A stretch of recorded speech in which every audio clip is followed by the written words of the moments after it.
How deep the Father's love for us, how vast beyond all measure, that He should give His only Son to make a wretch His treasure. How great the pain of searing loss!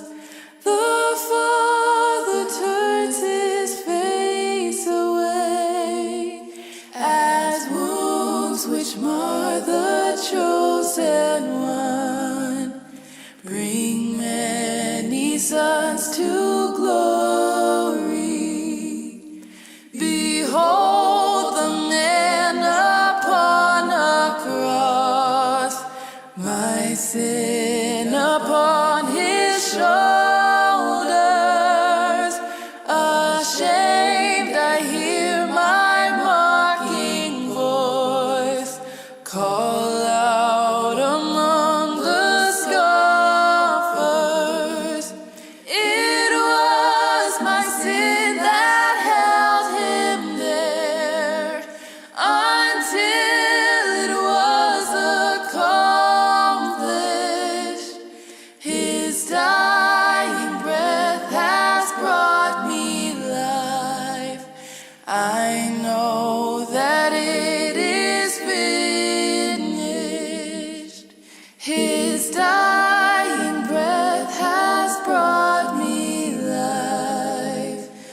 Well, welcome everyone to our live stream service. My name is Richard Buckner. I am one of the pastors evangelists at GPCC, and I'm excited to be able to give you the lesson today. Just off the jump, just wanted to apologize for just the delay of our lessons. I know a couple weeks there as it's the summertime, people are traveling, and we haven't had some of our live stream lessons up.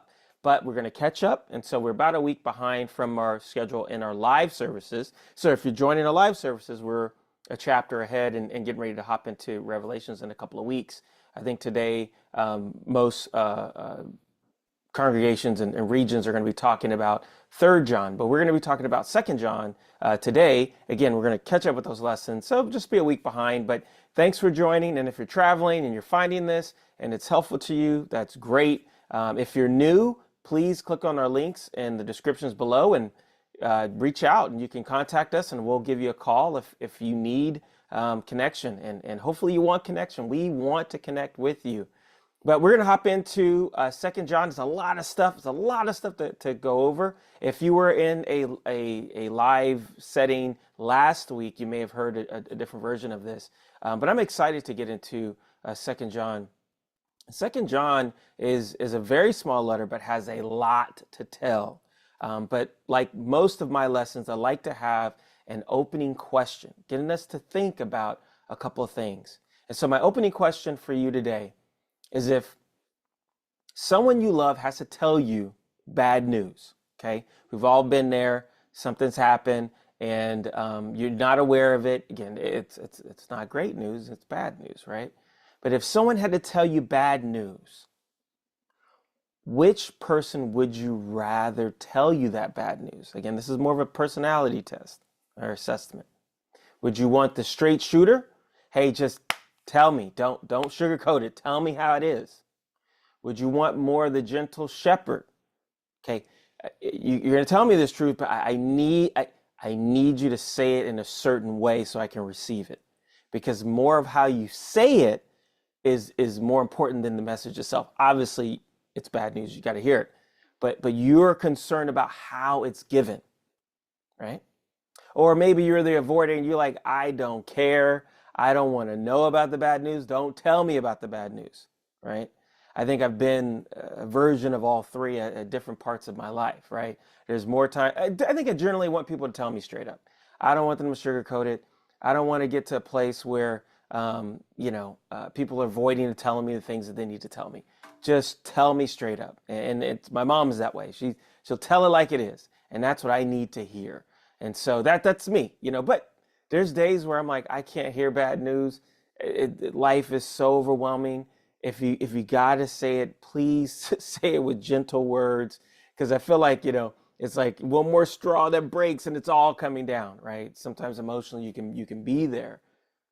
But that's real of how do we accept the message. That brings us to 2nd John. And John has had some heavy lifting. In 1st John, he's tackling some pretty big concepts. This idea of truth and love and how that's played out. And he's combating false teachers that are coming into the fellowship, that are attacking the fellowship. And so they're saying a form of truth that doesn't match up with the gospel. It doesn't match what God has laid out in his word and what the apostles have taught these local congregations. And so he's got to combat their truth with God's truth. But he's got to do it with love as well. And he's trying to address both, that these speakers may approach in love, but they don't have the truth. And John may be bringing the truth, but he's trying to convey that in love to show that it's very loving. And so that 1st John, he's tackling a lot of high concepts. The letter's much longer. As we get into 2nd John and 3rd John, it starts to get more and more specific. And so 2nd John, it seems like he's trying to focus on the congregation, and he's drilling down on truth and love. And then in 3rd John, which we'll hear the following week, he really just attacks like a handful of individuals. He calls them out by name. And so we'll get a chance to see that as well. But 2nd John, truth and love. And that's the concepts that we're going to be going through. And, if you're following along, you see the picture on screen of I like these old cartoon design. I think it's back in the day, if you know, Merry Melodies, for anybody out there. I used to watch these old kind of cartoons, and I love that design style, almost like the Popeye design style. Hello Kitty. I love that old, not Hello Kitty. What I'm talking about. I forgot is it Dottie? I don't know.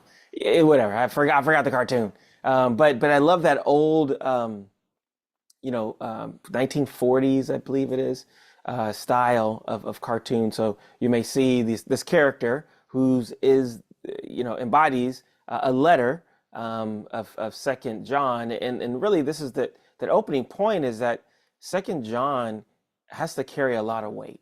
It's a small letter that carries a lot of weight, and even though it's only give or take 13 verses, there's a lot chalked in there. And as you'll see as we get into it, there's a lot to pull from. So hopefully you're excited. We're going to hop on in. We're going to start in 2 John. We're going to read 1 through 13, and then we're going to break it down into different segments. Okay, in verse 1, we read, "To the elder, the lady chosen by God, and to her children, whom I love in the truth, not only I, but also all those who know the truth, because of the truth which lives in us and will be with us forever, grace, mercy, and peace from God the Father and from Jesus Christ, the Father's Son, will be with us in truth and love.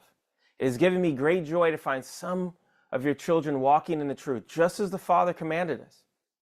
And now, dear lady, I'm writing to you a new command, not a new command, but the one we had from the beginning. I ask that we love one another, and this is love. We walk in obedience to his commands, as you have heard from the beginning. His commands is that you walk in love.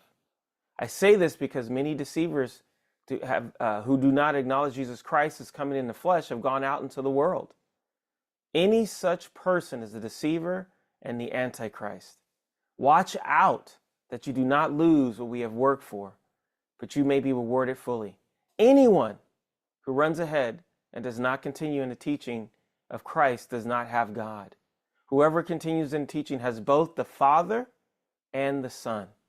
If anyone comes and does not bring this teaching, do not take them into your house or welcome them. Anyone who welcomes them share in their wicked work. And I have much to write to you, but I do not want to use paper and ink. Instead, I hope to visit you and talk with you face to face, so that our joy may be complete. The children of your sister, who is chosen by God, send their greetings." And like I mentioned, this is a small letter carrying a heavy message, and it has a large point to make. Like I mentioned in 2 John, it is a smaller book, but again, it's on the tails of 1 John, still tackling these teachers that are coming in and confusing people, right? That John specifically calls the Antichrist. Now he says that in a general term. He's not saying it the way some people can make it out to be a more of apocalyptic language, and there's this one central figure who is the Antichrist. He says it in general, like Antichrist serving as a name or a term for those who are not, who don't believe that Jesus is the Son of God. That is the Antichrist. That's how he's using that word. And again, you have these teachers who, and I think I mentioned, and maybe in one of the lessons, maybe not, but you're living in a time where you had door-to-door teachers. And well, not door-to-door, so to speak, but, kind of like in, the golden age in the 50s, you had these door-to-door salesmen. Ancient times, you had that. You had roaming preachers and teachers that will go and will settle in the community, will stay there for a time, will give different lessons and insights and things that they've learned, or bring good news, right? Or maybe bring a letter or two. Bring good news about what's happening from town to town. It's really hard when you don't live in a technological age and you're able to see what's happening around the world. And some countries are like that today, where there is no outside news. They're trusting the news of their government, right? Well, you had these ancient times that they didn't hear what was happening in the greater world. Even when we read the scriptures in the story of Jesus, it seems big and gigantic. And in some ways it is, in a spiritual sense. But locally, it's not. Jerusalem was some far off place. It wasn't like it was a central of Roman Empire during Jesus' day. And definitely where he grew up in Galilee was even smaller. We're talking like, kind of Western PA in the sticks. That's the setting. And so when you have these preachers go from place to place, the members are trusting them. They're trusting their word. They're trusting their encouragement. They're inviting them into their homes to live with them. They're feeding them. They're learning from it. It's a healthy exchange of ideas and what they're learning. And so this is one of those situations that, man, you can see how bad teaching, bad characters can really corrupt the church. And so John is attacking that. He's trying to go right away, again, talking about these concepts of truth and love. And so the central challenge that I believe that John is trying to convey to the church is that the church must love everybody, but it must not help anybody who leads people away from Jesus. Like that's the central message. Steering away from those who are trying to corrupt, who's trying to pull away. But it doesn't mean we shut down. That doesn't mean that we become closed off, right? Human nature goes one way or the other. If I'm going to be loving, I'm going all the way, and I'm bringing in people in my life, and I'm accepting everything that they're saying. No, John said, don't do that. But it's also not, oh wait, well, I got to protect myself. I've got to put up boundaries. I've got to keep a distance. I don't want people near me, right? People go to the extremes, and we see that even in our culture. We see that in our political environment. We see that in social media. People can go to those extremes. Either I accept everything wholesale, not really being discerning of what I'm taking in, or I'm being shut down because I need to protect myself because I've been hurt badly before. John's saying, no, we need to still love everybody, but at the same time, we shouldn't help anybody who's trying to pull us away from the truth, right? It's that truth and that love. That's the challenge. And that's what we see when we jump into the points here. Here's some of the things I want to focus on today. Formed by truth and love, God made, and who do you let in? Those are the kind of the three key thoughts that I want to kind of bounce around. So let's jump into the first part. Formed by truth and love.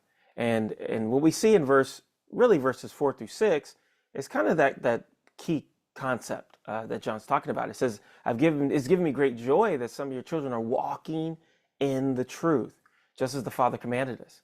And he kind of goes on from there. And this is love in verse 6, that we walk in obedience to his commands. This idea, I love this visual of walking. And if you're looking at the graphic on screen where, it's this idea that truth is the road that we walk on. Truth is the road that we travel, right? It's the destination that we need to stay on. When people are not following the truth, they're not walking on that road to truth that leads to where God is directing us, right? And we can't be mistaken that love is that road. Love is not that road. Truth is the road that we walk on. Love is how we travel, right?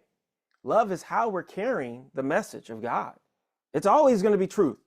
No matter how your bad day, good day, you don't feel like it's real or not, who cares? The truth is still the road. That doesn't change. God's truth is permanent. It's foundational. It's the rock that Jesus taught about. And it's going to take you somewhere, right? And we've had people who, in the past or in history of the church or history of our world have been bad actors of trying to manipulate and use the Bible for really dark and crazy things, even in our nation's history. But nevertheless, it's still the truth. Just because bad actors will abuse the Bible doesn't take away its truth. It is solid, right? Now, the other side of it is the love is how we carry, right? He talks about not only walking in the truth, but this idea of the love for one another that we have. He talks about in the beginning, that command, love one another. It's how we carry the message. We can't be one or the other. We can't live on the extremes. We can't say, hey, it's all about the truth, so much so that the way you carry the message alienates people. The way you talk about Jesus alienates folks, or the way you carry truth or help people in their lives is very self-righteous and Pharisaic, right? You're using the truth, but you're alienating the very people that Jesus wants to save, that the gospel was created to save. You're not being like Jesus, right? You're being more like the Pharisees, where Jesus talks about you put this millstone when he talks about children and preventing children, right? You put this millstone around people's necks and you throw them in the deep of the sea, right? It's like that was his curse for those who held up the children from knowing his truth. And even the fact that on that same context, the visual that when the disciples are holding back the kids coming to Jesus, do not stop people from coming to me. And when you're the person that's all about truth and love is optional, it's something that's wishy-washy. We gotta be hard-nosed. We gotta tell the truth, tell it like it is, be a straight shooter. You're not being like Jesus. Jesus was both. I'm not saying Jesus didn't tell the truth, but the purpose of him telling the truth was to save the very people that he's trying to tell the truth to. Sometimes we use truth as a weapon and it ends up pushing people away. Now, you could be on the other end because some of there are people all about love. It's like, yeah, you tell them, Richard. Well, I'm going to talk to you now because you can be the person that's all about love. And that truth is inconvenient for you. And it's all about how you carry that message. But you're not paying attention to the road that you're walking on. And that very road takes you away from Christ, takes you away from the teachings of Jesus, right? Truth, people are on that road, but it can be a lonely road and you're being not like Jesus. If you're all about love and that truth can be compromised for the sake of someone's relationship, because you don't want to feel bad of challenging someone. You don't want to feel bad of telling what they need to hear, telling someone what they need to hear. Where you're no longer being like Jesus as well. Jesus didn't compromise the truth for relationship, right? And it's both. It's not one or the other. It's both. We need both truth and we need both love. Because that's what Jesus was about. That's who Jesus was. And so hopefully that helps you as we look into that. There's a great scripture that in Ephesians, again, if you're looking on screen, you're about to see it, but in Ephesians 4, 14 through 15, it says, then we will no longer be infants, tossed back and forth by the waves, blowing here and there by every wind of teaching and cunning and the craftiness of people and their deceitful scheming. In verse 15, instead, speaking the truth in love, we will grow to become, in every respect, the mature body of him who is the head, that is Christ. That's how the church operates. We're not tossed back and forth, right? Because we don't have the truth, right? It's not emotional. This walk is not emotional. So we're not tossed back and forth. We have the truth. That's our foundation. But it's not just the truth, right? It's speaking that truth in love. That's how we reflect who Jesus is. Again, truth is the road that we walk on. I love a couple central key thoughts to give for you. You can write down just to meditate this week. One is truth is not merely a position that we defend, it is the road in which we live. And I love that because sometimes we can be in and out in relationships. And again, those are for the folks that are just a straight shooter, right? You come in and you just tell it like it is and you leave. No, truth is where we live. It's a constant road that we walk on. We don't take on truth for the day when it's convenient and then we throw it away when we don't want to. It's where we live. It's who we are. Disciples of Jesus, Christians who follow Jesus. We walk on the road of truth. And no matter where that truth leads us, right? I was talking to someone in the past. I'm like, hey, when people ask, what's your political stance and where do you stand? Well, I steer away from getting into the weeds of things. I'm not saying people can't have an opinion on those things like that. But I do tell people, hey, if you want to know my political stance, it's wherever the teachings of Jesus takes me, And if it takes you left, it takes you right, it takes you center, whatever the teachings of Jesus takes me, right? That's what I'm going to use to govern how I make my decisions, because that's the road that I walk on. I don't walk on the road of the Democrat. I don't walk on the road of the Republican. I don't walk on the road of the independent, right? I don't walk on the road of the progressive or the liberal or the conservative. All these are labels that the world can give us. As Christians, we have to be careful of what road we walk on, right? We have to walk on the road of truth. And sometimes that road of truth may take you different places, but we got to stay on the road of truth that God has for us. That gets me out of trouble of following a teaching or a personality or a person or recommending folks to a certain speaker, because I can't vouch for what they believe in. And we've got to be careful. One of those points later on, we've got to be careful of what we approve and disapprove, what we post or not post. We've got to be careful. Again, I'll talk about that later.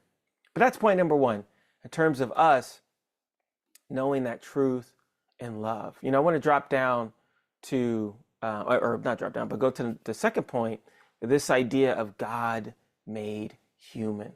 And I love this in the letter when we get into that verse 7. It's a small kind of snippet, but really a powerful point that John is giving in verse 7. He says, I say this because many deceivers, and he's talking about those who are preaching false doctrine. I say this because many deceivers who do not acknowledge Jesus Christ as coming in the flesh has gone out into the world. Any such person is a deceiver and the Antichrist. I love this because Jesus was real. Jesus was real. He walked the face of this planet. He existed. And that time they're dealing with people who are disregarding Jesus being human, because that was a far-fetched idea. That's not our struggle today. Our struggle today is not was Jesus human? Our struggle today is, was he God, right? And we can be teaching false doctrine or listening to false doctrine on the other end, right? Was he God? Can he be God? Maybe he was a human that walked around in a figure in human history, but was he a prophet? There's religions that subdue that. He wasn't the Messiah. He wasn't God. He was only a good prophet or a good person or a good moral teacher. Well, that's the opposite, but it's still wrong, right? He was both. He was both God and man. But in this is really encouraging for me, is that God is real, right? He's so real. How do we know? Because he sent Jesus as a representation. Because if I think to myself, hey, if I wanted to know who God is and what he's like, that is what I'll be looking for. I want to know. I want to be able to touch him. I want to be able to talk to him. I want to be able to see him with my own eyes, right? And God says, I got one better. I'm going to send him in human form so he can walk among you. He can teach. You can hear from him, from his own words. And that's so cool that when we look at John as he teaches, he talks about this. He talks about the humanity of Christ. He leans into who Jesus was and is for us today. And I love that when you get to the end of John, one of those comments, and I think it's John 20, that he actually tells Thomas, when he's quoting Jesus, he says, Thomas, touch me. I'm real. Look at my wounds, right? This is a direct addressing those groups who didn't believe that Jesus was human. And I want you to think for a moment, right? I want you to think for a moment, this idea of who Jesus is and was for us today, that he lived, he was a real person. He didn't save us from a distance, right? It wasn't on some powerful, majestic throne and just throwing lasers from his fingers and zapping things into being, but that he came down and interacted with us. To me, there's no greater form of love to come down and interact with us. And if that was only it, that would be amazing. But he interacted with us and then he died for us. He didn't save us at a distance. He entered hunger, fatigue, friendship, grief, suffering, death. He touched, he healed, he tasted, he ate, he sat down, he relaxed, he hugged, right? people could physically be there with him. Now you say, well, Richard, well, I wish I was there. And I'm with you. I wish I was there too, to physically touch him. And one day we will. That's what scriptures teach. But we do have him near to us, right? Matthew 28, when he sends the disciples out of Great Commission, he says, I will always be with you. Matthew 28:20. We've got to understand that Jesus is real. And he died for you and I. And that does something for me, because as I remember back when I studied the Bible, and I had a really tough time of studying the Bible. It was incredible to know not only is Jesus real, but he came down and left an example for us to follow, to model, right? Not just a bunch of rules from the heavens, but even in Old Testament, God had walked with them, right? In the pillar of smoke, in the tabernacle, in terms of the temple, right? He even then there was a form of presence. And then you had the angel of the Lord in different parts popping up into human history. But then again, the ultimate is sending someone to actually walk with them. And when I studied the Bible, that was the thing that helped me visualize, because being an artist, right? I went to school for graphic design and for art, and being a visual learner, it was cool to see that Jesus had left these teachings for me to read and to read his story. But not only that, but to see it lived out in the Christians around me. Because he's left that example for the 12, right? 11, because they lost Judas, but for them, they were able to leave example in every generation leading up to today. Wow. Right? That powerful example has set a course of dominoes that has still been going till this day. And it was cool to sit down with the guys and then challenge me, and I've shared this before, and challenged me on my sexual purity, and I struggled with that before I was a Christian greatly. And I was just like, that's impossible to do. You know, when the guys are challenging me in the studies, what do you think the first thing I did? Well, how's your purity? How's your purity? How's your purity? And seeing that they were wrestling with it and winning victories, being open, sharing, like it convicted me that they just weren't saying these things like all the different groups I was a part of before, where people go to church, but how many people are really living the life? These guys were living the life, the prayers, the agony of wrestling through their sin. It convicted me. Gave me an example, right? Gave me a flesh and blood example of what those teachings do for a person the way they did for the disciples. Let's end with our last point. You know, who do we let in? And I love this image of when we talk about, again, these merry melodies, the door to door we talked about, it's the salesman selling you something. And I'm always like, here's where I get to be the straight suit. Okay, tell me what the product is. Don't give me the whole spiel. What is this thing, right? And we got to be careful of who and what we let in to our hearts and minds, and going back to 2 John 8-11, it says, watch out that you not lose what you've worked for, but that you may be fully rewarded. Anyone who runs ahead and does not continue in the teaching of Christ does not have God. Whoever continues in his teachings has both the Father and the Son. If anyone comes to you and does not bring this teaching, do not take them into your house or welcome them. Anyone who welcomes them shares in their wicked work. I love this idea of it talks about what we have worked for, right? And it's not that you work for your salvation. That's freely given. Jesus died on the cross. Now we've got to accept those terms and living the life that he calls us to, right? But what he's talking about is, as you're building your Christian life, as you're learning new things, building new relationships, understanding scriptures, fighting, like for me, fighting against my different character sins that were holding me back from really, truly, embracing God fully and getting help on those things. But that progress could be stopped.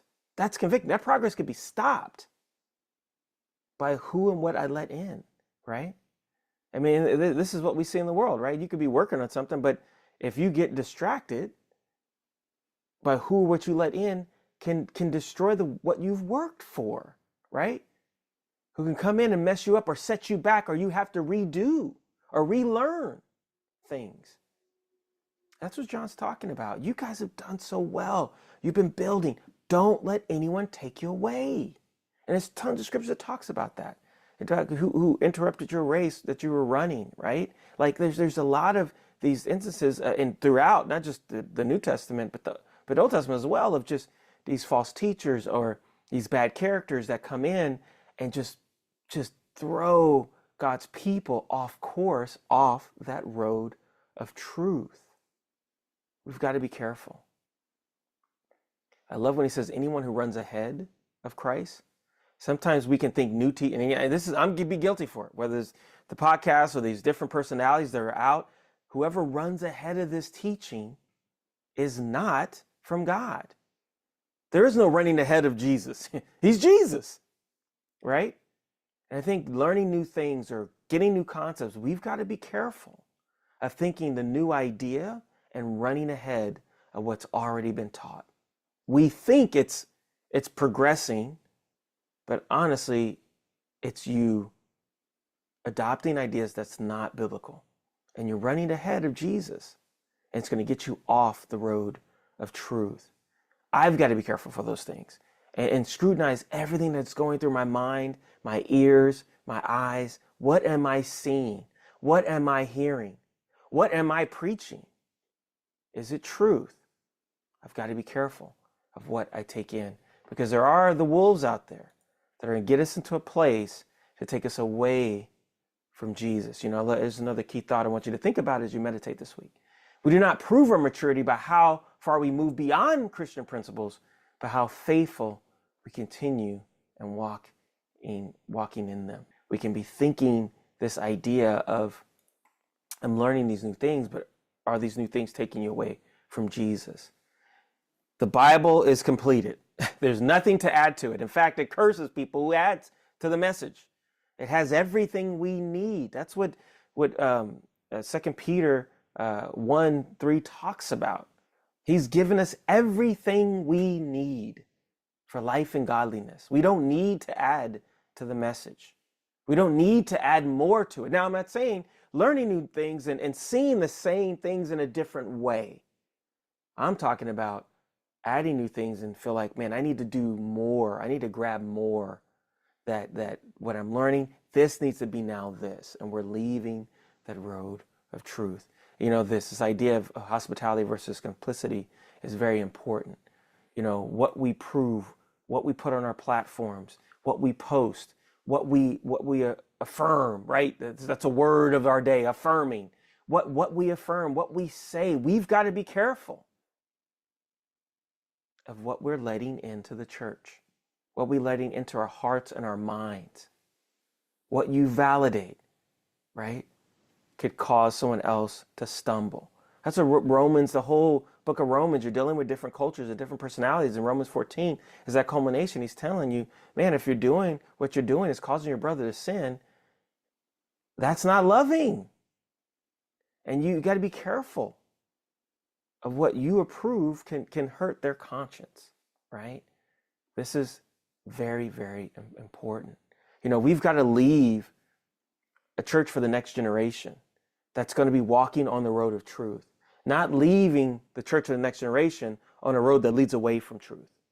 We've got to be the example that they look to, right? Like I talked about. You have Jesus, Matthew 28, sending the commission, taking the 11, helping them, those 11 being examples and being examples throughout every generation. We are the example for the next generation. Are we going to be walking on that road of truth with love? Or are we walking a different road? Right?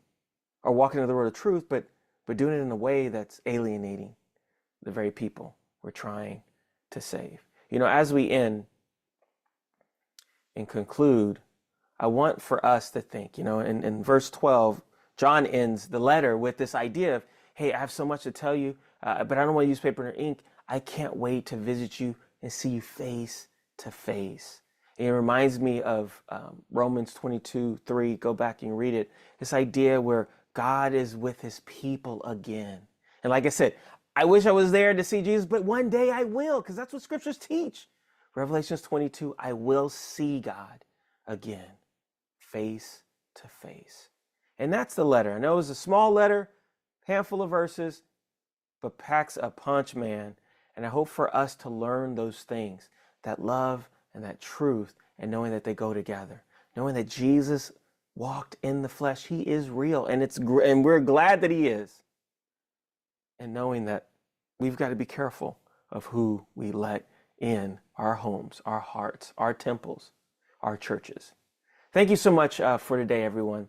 I'm encouraged for you to be able to listen, and hopefully encourages for you as well, and leaving you with the question of what kind of road are we leaving for our children, for them to walk on for the next generation. I hope that these thoughts are helping you into your next week, can help you with the rest of your day, and I'm so glad you're here with us. Thank you. Thanks again for joining our live stream service. We have discussion questions located in the description for deeper reflection on today's sermon. If you're visiting with us and you want to get connected, you can visit our website at gpcc.org, click on the Contacts tab, and send us your information. And we will reach out and connect with you as soon as possible. We will end with one last song to end our live stream service. We are encouraged you joined us this morning, and we hope you have a great rest of your day. Thank you.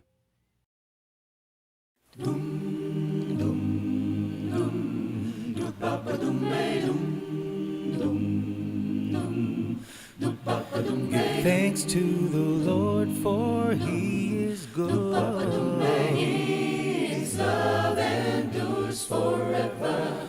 Give thanks to the Lord of Lords. His love endures forever. To him who among us does great wonders. His love endures forever. Give thanks to the God of gods.